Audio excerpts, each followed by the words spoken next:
ministros do STF estão tendo que administrar o Brasil. Eles tomaram essa posição, né? Eles tomaram essa decisão de administrar o Brasil. O Brasil não precisa mais de executivo, o Brasil não precisa mais de legislativo, eles é que estão administrando o país. Essa administração, ela não é uma administração. Na verdade, o termo que eu estou usando é um termo até benévolo, que não descreve o que os ministros estão fazendo. Eles estão... o termo nem seria criminal, porque não é código penal. Eles estão inconstitucionalmente regendo o país. Eu acho que o Ramage tem mais conhecimento do direito brasileiro, né? Eu não sei nem se aquilo que é inconstitucional é até mais grave do que aquilo que é penal, né? Ou seja, aquilo que é crime. Mas o fato é, eles inconstitucionalmente tomaram a decisão de agora quem manda somos nós. Eles tomaram essa decisão. Dado as consequências, acabam se tornando cada vez mais evidentes, então, dadas as consequências, eles agora estão vendo a grande merda que fizeram. De deixar o Alexandre de Moraes e o Dias Toffoli livres, leves e soltos com esse inquérito absurdo, absolutamente inconstitucional, antirrepublicano, e agora estão tendo que administrar essa maluquice. Eu gosto muito de uma frase, Silvio, inclusive a produção até me avisou aqui, tá, Silvio? Se você quiser falar, é só levantar a mãozinha que a galera lá a equipe aqui consegue te colocar na tela. Mas há uma frase que eu amo muito, eu trago comigo assim, uma frase boba, simples, mas que me orientou muito durante a vida, que é a primeira linha de um livro chamado O Ente e a Essência, de São Tomás de Aquino, onde ele expõe ali o conhecimento aristotélico sobre ente e essência, citando Avicena, Averroes, citando grandes intelectuais judaicos e muçulmanos. Então, grandes intelectuais judeus e muçulmanos. E aí, a frase é a seguinte, do texto de São Tomás de Aquino no original.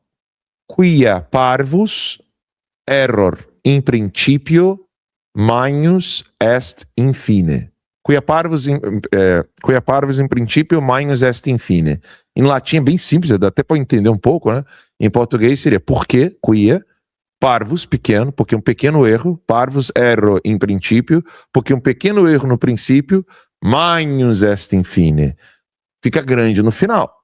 Então, errou um pouquinho no começo, o troço fica feio no final. Se você pegar 2 giz de cera na rua e você simplesmente se confundir na paralela, você fala assim, vamos fazer uma linhazinha aqui, você e teu filho. Se você não fizer a paralela certinha, o pequeno erro do início da paralela, se continuar, vai dar a volta. O arco fica um erro pequenininho, torna-se um arco no fim. Então você saiu da reta, você acha que é reta, à medida que o tempo vai passando é um círculo. Há uma curvatura ali. Se não for um círculo fechado, vai ser uma espiral. Ou seja, eles tomaram a decisão de fazer essa porcaria desse inquérito. Cara, me esqueci o nome dele agora, o ex-ministro Marco Aurélio Mello. O Marco Aurélio Mello falou, cabe tudo nisso aí. Isso é o inquérito do fim do mundo. Termo utilizado pelo ministro. Isso não é apelido de jornalista, isso não é apelido de outros juristas, não é um apelido das redes sociais, que surgiu nas redes sociais. Inquérito do fim do mundo foi o termo utilizado por um dos ministros do STF. Qualquer um, não o decano. O mais experiente, o mais velho. Tudo bem que a gente está falando de prostíbulo, mas ainda é o mais velho, ou seja, a puta mais velha. Né? Então tá lá o Marco Aurélio Mello dizendo que aquilo dali daria muito problema. Então você imagina, se alguém acostumado a tomar decisões como, por exemplo, soltar o André do Rap, decisão do Marco Aurélio, se ele falou que o inquérito do fim do mundo é perigoso, é porque aquilo dali era pior do que as decisões dele, por exemplo, em relação ao André do Rap e companhia. Ele avisou. E normalmente, quando alguém avisa algo que não é visível às massas, ou não é visível a alguém com o domínio intelectual inferior, demora para a pessoa se dar conta. Demora. Eu via isso direto acontecendo com o Olavo. Ele avisava algo, falava, olha, isso aqui termina mal. No início as pessoas, é só uma opinião do Olavo. Outras falavam, isso aí é teoria da conspiração.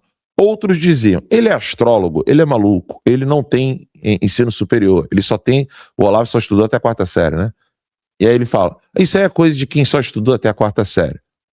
Mês a mês, ano a ano, década a década, a única pessoa que acertou tudo o que previu no Brasil foi o Olavo. Então nós estamos diante de um problema grave, que foram os inquéritos. A coisa foi se desenvolvendo para um apocalipse. Gente, o Brasil virou palco de disputa diplomática. O negócio saiu da diplomacia. Extrapolou a diplomacia. Colocamos o Elon Musk nos inquéritos. Pelo amor de Deus, gente. Colocamos empresas americanas nos inquéritos. Prendemos pessoas inocentes. Eu falo prendemos o Brasil, né? O Brasil prendeu pessoas inocentes. As autoridades judiciárias brasileiras prenderam pessoas inocentes, colocaram bilionários inocentes no inquérito. Alexandre de Moraes, ele roubou o dinheiro de uma das empresas do Elon Musk por causa de uma decisão dele com relação ao X. O X ficou fora do ar no Brasil. O Telegram chegou a ficar fora do ar no Brasil. Tudo porque não queriam derrubar a minha conta. A questão do Telegram foi essa. Depois o X, David Aga cobriu isso aí, que foi o Twitter Files. Não satisfeito de todas essas decisões malucas, teve a somatória da questão do 8 de janeiro, ele continuou inventando esse negócio de gabinete do ódio, disseminação de fake news, blá, blá, blá. Todos aqueles chavões, palavras que quando você pega a agulha da realidade e encosta, né, nesses balões, não fica nada, fazendo...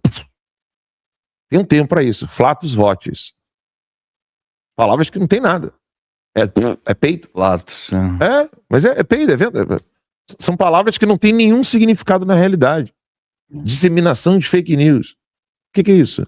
E aí a coisa foi se desenvolvendo de uma maneira tal que morreu um homem inocente na cadeia, num julgamento que não deveria de existir, com um juiz que não deveria de julgar.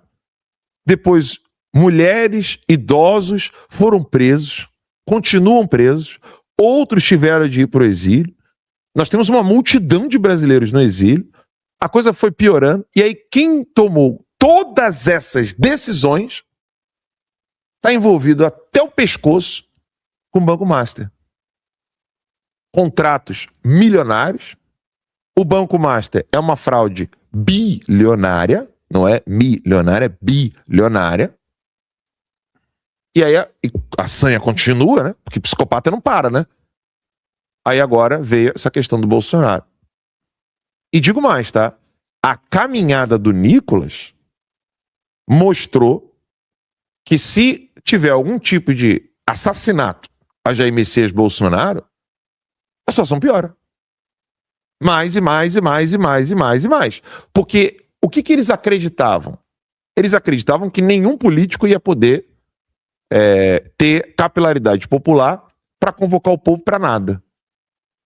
Tava lá o Sebastião Coelho tentando, tava o Magno Malta tentando, tava lá o Melo Araújo em São Paulo tentando, até que o Nicolas falou com os outros deputados e foram caminhar, e aí você fica dias, né, em voga, porque não é uma atividade que você faz de 1 minuto, de 1 hora, de 5 horas, não é uma live.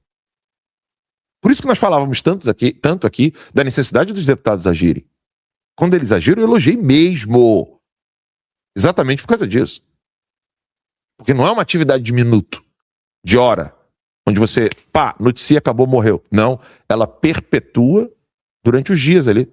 Ela continua, ela tem uma continuidade nos dias que ela ocorreu. Então, a manifestação que foi feita ali, dia a dia, ela não era uma coisa de 1 hora, não era mais aquele lance, bota a camisa do Brasil,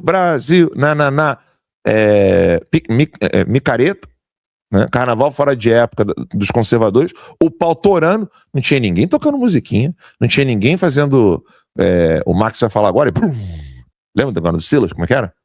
vai falar uma coisa. Não tinha nada disso. Era caminhada. Negócio seco, fúnebre. Qual era o recado? Acorda, Brasil. E não é o recado do Nicolas, é o recado de todos. O Nicolas tem o mérito de começar, ele tem o mérito de ter conseguido angariar os outros políticos, e aí foi vereador, prefeito, deputado estadual, deputado federal, senador. A galera foi toda ali, ao fim da caminhada, chuva, raio, dificuldade, alagamento. E se acontece a morte de Bolsonaro? É isso que pesou nesses caras. Eles acharam assim, ó, no frigir dos ovos e no andar da carruagem, pode botar Bolsonaro na papudinha. Pode botar, não vai dar nada não. Os caras não estão conseguindo nada. Tá aqui o Sebastião Coelho fazendo carreata aqui em Brasília, não tá dando nada. Magno Malta tá tentando, não tá dando nada. Melo Araújo tá tentando lá em São Paulo, não tá dando nada. Mete bronca, vai lá. Vai lá. Que é assim que eles medem. Eles não medem as ações deles, se é certo ou errado, se é moral ou imoral, se diante de Deus isso é rechaçado ou não. Eles não são pessoas normais como eu e você, gente. Eles não são. Eles não querem saber se a pessoa vai sofrer, se a pessoa vai padecer, se o filho do outro vai padecer. Eles são psicopatas. Eles só temem uma coisa. Você sabe qual é a única coisa que o psicopata teme? Estima pública. Isso está no livro do Ponerologia Psicopatas no Poder, do Andrew Lobachevsky. Psicopata só tem medo da imagem. Psicopata não mede as ações dele de acordo com a consciência, não mede as ações dele de acordo com o que ele tem de dar satisfação diante de Deus, nem diante da consciência dele. O psicopata só mede como ele será visto. E aí, eles perceberam. Se Bolsonaro morrer, a caminhada não vai ser só do Nicolas. Vai ser de todo mundo, em todas as cidades do Brasil, para Brasília. E aí? Como é que vai ser? Como é que vai ser? Essa é a leitura que eu fiz. Desculpa ter manipulado o microfone, é uma conversa, vocês podem me interromper a qualquer momento, tá, pessoal? Mas eu precisava explicar isso. Eles não tomaram essa decisão baseando-se em questões morais, jurídicas, humanitárias. O nome disso é medo.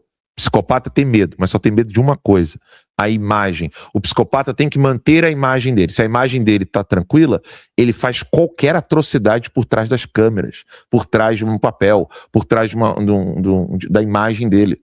Enquanto ele mantém a imagem dele, ele toma todas as decisões que ele quiser. Todas. Desde o momento que a imagem dele é exposta, nua e crua, diante de todos, o psicopata fica com o cu assim, ó, não passa um Wi-Fi, Silvio, desculpa o palavrão. Falei demais. Por isso eu vou continuar nesse assunto. Por isso que nós aqui estamos falando, desde a abertura do Max, o Silvio colocou esse ponto, eu, o Alan. Vocês acham que ali estão preocupados com a saúde do Bolsonaro? Não, estão preocupados com a imagem deles e o que pode ocorrer se o Bolsonaro morrer. Então, nos bastidores ali, a gente sabe que dos ministros chegaram para o translocado violador de direitos humanos, né? Olha aqui, meu amigo, você vai matar o cara. A gente sabe que é isso que você deseja, mas vai afetar a todos nós. Exato. Então vamos recuar com isso aí para a gente não ter problema. Ou seja, e aí você verifica que uma Suprema Corte brasileira, primeiro, não cumpre a sua função. Ela não está ali como guardiã da Constituição, não está ali para proteção do brasileiro. Não, é tudo para interesse particular próprio, dominação, manutenção de poder absoluto nas mãos deles e os interesses particulares que eles tiram desses cargos. Eu vou aqui também me arvorar, falar aqui um pouco de teoria de direito, numa palatável, né, e bem resumido. Há muita discussão da evolução constitucional desde dos séculos anteriores e até agora. Quem não se lembra do Holocausto, das atrocidades do nazismo? Antes do próprio nazismo, o sistema jurídico, o ordenamento jurídico da Alemanha era tido como o melhor da época. Era o positivismo jurídico. Tudo era codificado, tudo estava na lei. Tudo o que aconteceu dos horrores do nazismo estava descrito em lei.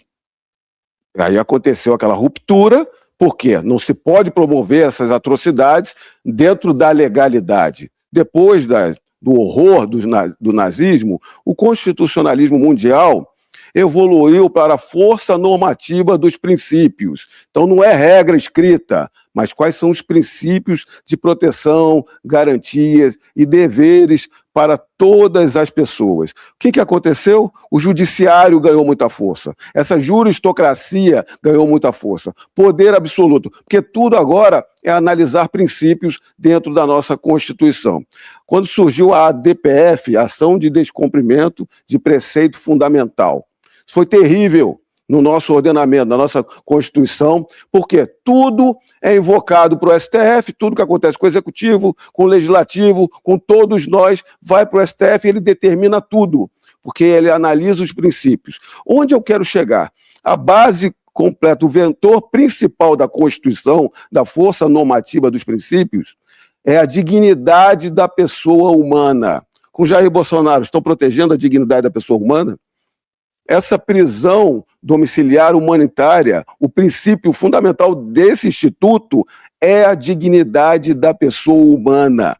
Eles estão protegendo a dignidade da pessoa humana, esses ministros do STF? Lógico que não. E eu vou além. Se é um vetor principal, fundamento da Constituição, não é necessário que somente o ministro relator possa deferir ou não essa circunstância que é precedente, lá decidido já, que deve ser concedida. Qualquer outro ministro poderia deferir uma medida dessa, do benefício de prisão domiciliar humanitária com base na dignidade da pessoa humana. Por que outros ministros não fazem? Não vou atacar a decisão do outro ministro. É o momento de se mostrar que há um abuso, a covardia e a crueldade sendo utilizada com perseguição política. E é isso que tem que ser demonstrado, que outros ministros do STF poderiam deferir essa medida, Max. Pois é, porque você vê, né? Nessa hora não tem Ministério dos Direitos Humanos, né? Cadê as ONGs?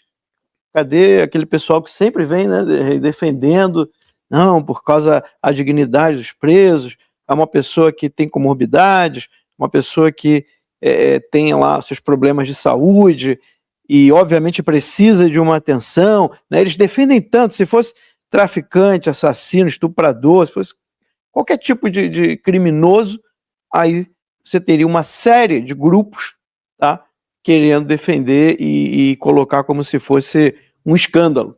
Mas como é o Bolsonaro, que não tem crime, aí, né, vale tudo. Tá aí a pergunta. Contra a oposição vale tudo, né? Contra a direita vale tudo. Onde estão esses ministros? Eu estou vendo o Carlos Bolsonaro a todo tempo demonstrar o que está acontecendo. Eu estou vendo a Michele Bolsonaro batalhar por isso. Até o Tarcísio falou disso. Todos nós estamos falando disso. Cadê a defesa de Jair Bolsonaro, que também posta um monte de frases? Estava a defesa naquele processo que todos nós sabemos, um tribunal de exceção, incompetente, arguindo dentro da solenidade do direito. Mas cadê? Não vão procurar os demais ministros do Supremo com essa questão? Exato. E eu acho que a Rita Maria Cecília aqui do nosso chat, inclusive ela é membro aqui do YouTube, tá? Ela é membro do YouTube. Ela falou o seguinte: a situação está chegando num limite que eles não vão segurar mais. Ou eles soltam Bolsonaro, ou vão ter que assumir a morte dele na cadeia. Acho que você resumiu perfeitamente. Obrigado. Inclusive,